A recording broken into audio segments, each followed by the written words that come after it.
I remember the summer before my father came back. It was the summer when everything felt heavy, when the air stuck to your skin, and the evenings seemed to last forever. The house was quieter then, even though the crickets sang all night and the cicadas screamed from the oak trees by the fence. My mother said quiet was a good thing. I wasn't sure I believed her. My name is Emily Brooks, and back then I was 14 years old.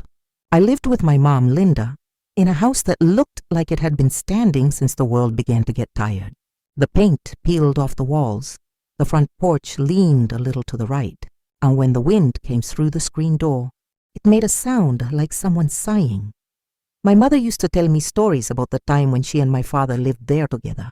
"Your dad built that porch with his own hands," she'd say, running her fingers along the rail like it was a memory she could still feel. But she never said why he wasn't there anymore. Whenever I asked, she'd say the same thing. Some stories don't have easy beginnings, sweetheart, and some take a long time to find their ending. That summer, it felt like our story was starting to find its way again, though I didn't know it yet.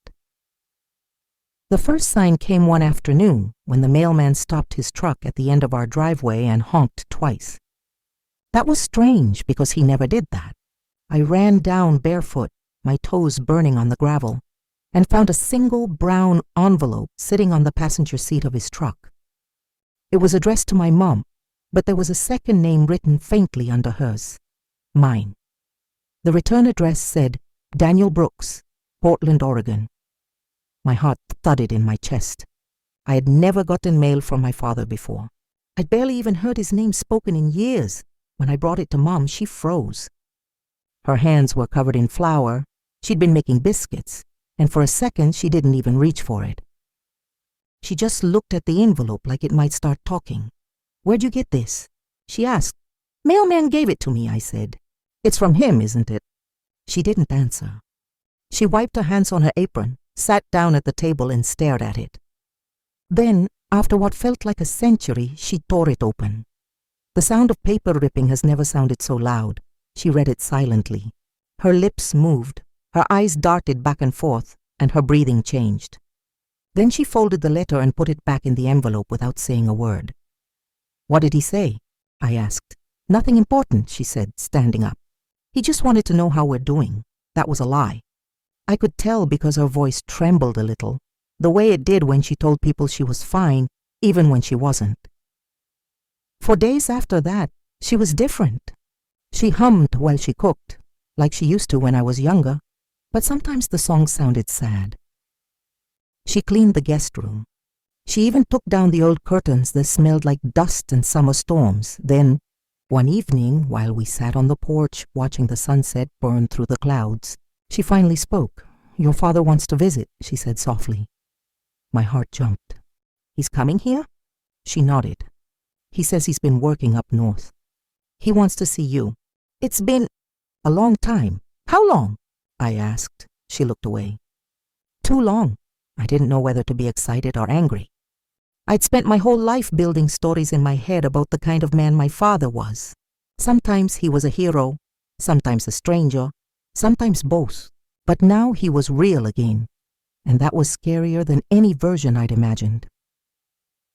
That night, I lay awake, staring at the ceiling fan spinning above me, the sound of its slow, steady blades mixed with the distant hum of frogs outside. I tried to picture what he looked like now. Would I recognize him? Would he recognize me? The days before he came were filled with an energy I couldn't explain. My mom cleaned everything. She cooked meals we hadn't had in years. She even wore her hair the way she used to in the old photos, loose and wavy, like she'd just come in from a summer wind. But she also seemed nervous. Every time the phone rang, she jumped. Every time a car passed by the house, she peeked through the curtain. On the morning before he was supposed to arrive, I went to the creek with my best friend, Tyler Jameson. Tyler had been my best friend since second grade. He was tall, funny, and always smelled faintly like sawdust because he helped his dad at their lumber yard. "You really think he's coming?" Tyler asked, skipping a rock across the water. "That's what Mom says." He glanced at me. "You nervous?" "A little," I admitted. "I don't even remember him, not really. Just pieces." "Like what?" like the smell of his jacket, the sound of a guitar. There's this old song Mom used to play sometimes, Landslide. I think he used to play it too. Tyler nodded, skipping another rock. You think he's gonna stay? I didn't know how to answer that, so I didn't. When I got home, Mom was standing in the driveway with her hands on her hips, staring at something. It was the mailbox. She had just pulled out another letter. This one wasn't from him. It was from Carson County Jail. She tucked it into her apron pocket before I could ask about it. But later, when she went out to hang the laundry, curiosity got the better of me. I found the letter where she'd left it on the counter, half folded, smudged with fingerprints. It was short. Linda, I know I don't have the right to ask, but please let me see her. I've done my time. I've got work now, a place to stay, and I just want to make things right. Daniel didn't realize how fast my heart was beating until I dropped the paper. When she came back inside, she saw me standing there and her face went pale. You read it, she said. I nodded. He was in jail. She closed her eyes for a moment. Yes, he made mistakes, Emily, but he's trying to fix them now. For what? What did he do? Her voice cracked when she said, he got into trouble after he lost his job. Things went bad. But he never stopped writing me. I just never showed you the letters.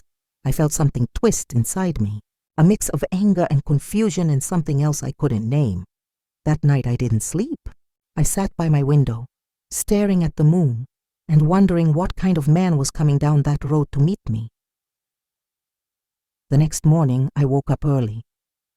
The house was already alive with the smell of pancakes and coffee. My mom was dressed nice, too nice for breakfast. He's coming around noon, she said.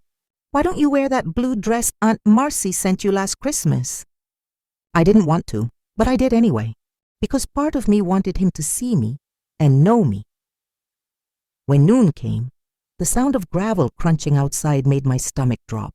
A blue pickup truck rolled up the driveway, sunlight glinting off its hood, and then he stepped out. He looked older than I expected. Tired eyes, hair a little grayer than the photo I'd seen. But when he smiled, something in his face felt familiar. Hey, kiddo, he said softly. His voice was rough, but there was warmth in it. I didn't know what to say. So I just stood there. Mom walked out behind me, wiping her hands on her jeans. Daniel, she said. Linda. They looked at each other for a long time. Then he looked at me again. You've gotten big, he said. Yeah, I muttered. He laughed a little awkwardly. I guess that happens. We spent the rest of the afternoon sitting on the porch, drinking lemonade and talking about safe things. The weather, the garden, the new store that opened in town. But underneath all that, there was something fragile. Later, when Mom went inside to start dinner, he turned to me. I know you've got questions, he said. I just want you to know, I never stopped thinking about you. Why did you leave? I asked. He sighed. Because I thought it was the best thing for you and your mom. I was wrong. I made some bad choices after that, and by the time I realized what I'd done, it was too late. Mom said you were in jail. He looked down. Yeah, I was. For stealing. I lost my job and I got desperate. I thought I could fix everything by taking a shortcut. Turns out that's not how life works. He looked up at me again. But I've changed. I promise you that. I didn't know if I believed him, but for the first time, I saw not the man who left, but the man who wanted to come back. That night, we all sat down to dinner together for the first time in my life, and even though it was quiet and the air felt thick with everything unspoken, there was something new in the room too. Hope. That's what happened before my father came.